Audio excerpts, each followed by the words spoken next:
मिटकरी हे कोण आहेत? अजितदादाच्या बंगल्यावर एखाद्या ऑपरेटर कमी म्हणतोय नाही, मला माहित नाही ना, मग विचारलं पाहिजे अमोल मिटकरी कोण आहे.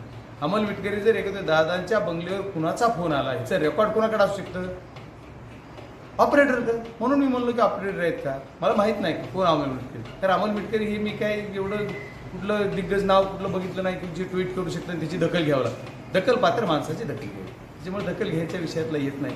त्याच्यामुळे हा विषय काय नाही. त्यांनी आणखी काहीतरी ट्विट ही केलेलं बघितलं, मी व्हिडिओ दाखवला माझ्या पीईनी मला का, की त्यांनी कुठंतरी म्हणलं की हे यांच्या संपर्कात आहेत, ती त्यांच्या संपर्कात आहेत, हे इकडे येणार. अरे संपर्कात राहिले कुणाच्या कोणा, हे इकडे येणार तिकडे. 8 खासदार आदरणीय शरदचंद्रजी पवार साहेबांचे निवडून आले आणि एखादा खासदार माझ्यासारखा कुणाच्या संपर्कात गेला काय होईल? त्याला पब्लिक तर मारेनच. माझ्या घरात मला वडील मारतील, माझी बायको मला नाश्त्याला द्यायची नाही, एवढी परिस्थिती होईल. एवढंच नाही, लॉ पॉईंटवर कुणाला येता येते कुणाच्या संपर्कात? तर ज्यांचा एखादा खासदार आहे त्याला आमच्या आदरणीय शरदचंद्रजी पवार साहेबांच्या संपर्कात येता येईल.